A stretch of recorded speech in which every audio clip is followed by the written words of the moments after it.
If I had rhymes as harsh and horrible as the hard fact of that final dismal hole which bears the weight of all the steeps of hell, I might more fully press the sap and substance from my conception, but since I must do without them, I begin with some reluctance.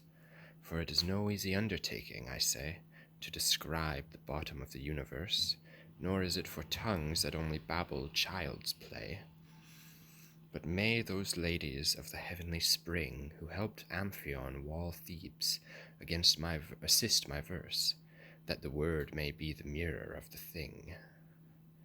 O most miscreant rabble, you who keep the stations of that place whose name is pain, better had you been born as goats or sheep. We stood now in the dark pit of the well, far down the slope below the giant's feet, and while I still stared up at the great wall, I heard a voice cry, "Watch which way you turn. Care not you do not trample on the heads of the forsworn and miserable brethren." Whereat I turned and saw beneath my feet, and stretching out ahead, a lake so frozen it seemed to be made of glass, so thick a sheet never yet hid the Danube's winter course, nor far away beneath the frigid sky locked the dawn up in its frozen source. For were Tanbernic and the enormous peak of Pietrapana to crash down upon it, not even the edges would so much as creak.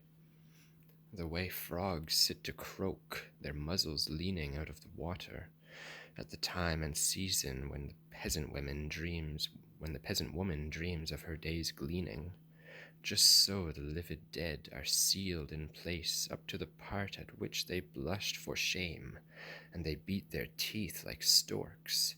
Each holds his face bowed toward the ice. Each of them testifies to the cold with his chattering mouth, to his heart's grief with tears that flood forever from his eyes. When I had stared about me, I looked down, and at my feet I saw two clamped together so tightly that the hair of their heads had grown together. "Who are you?" I said. "Who lie so tightly breast to breast?"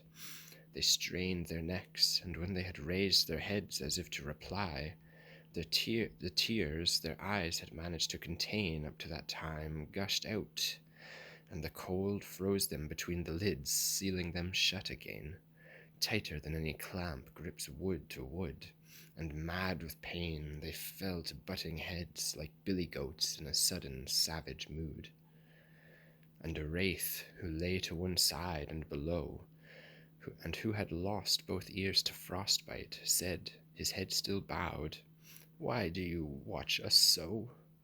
If you wish to know who they are who share one doom, they owned the Bicenzio's valley with their father, whose name was Albert. They sprang from one womb, and you may search through all Cana's crew without discovering in all this waste a squab more fit for the aspic than these two.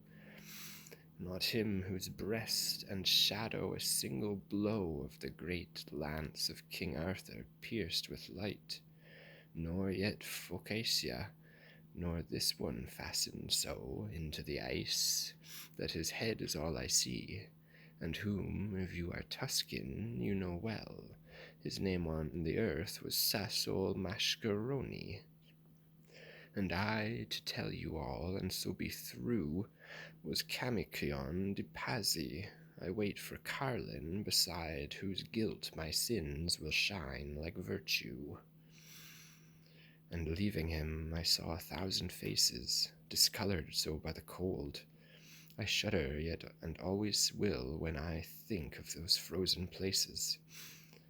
As we approached the center of all weight, where I went shivering in eternal shade, whether it was my will, or chance, or fate, I cannot say.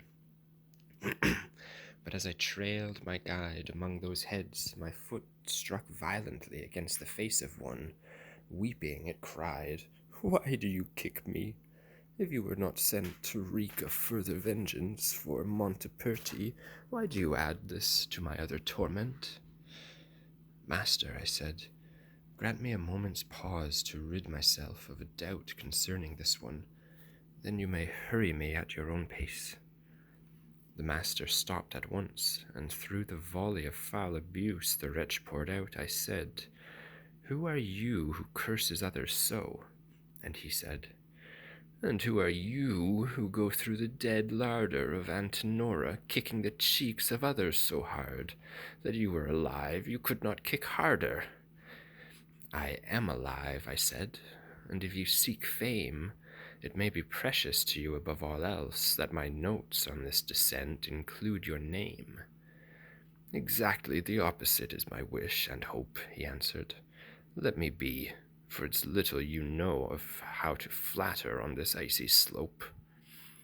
I grabbed the hair of his dog's ruff, and I said, "Either you will tell me truly who you are, or you won't have a hair left on your head." And he said, "Not though you snatch me bald. I swear I will not tell my name nor show my face. Not though you rip until my brain lies bare." I had a good grip on his hair already. I had yanked out more than one fistful of it, while the wretch yelped, but kept his face turned from me, when another said, "Baka, what is it ails you? What the hell's wrong? Isn't it bad enough to hear you bang your jaws? Must you bark too?" "Now, filthy traitor, say no more," I cried, "for you, to your shame, be sure I shall bear back a true report of you." The wretch replied, "Say anything you please, but go away. And if you do get back, don't overlook that pretty one who had so much to say just now. Here he laments the Frenchman's price. I saw Burosa d'Adura, you can report, where the bad salad is kept crisp on ice. And if you're asked who else was withering here, Baccaria, whose throat was slit by Florence, is there besides you.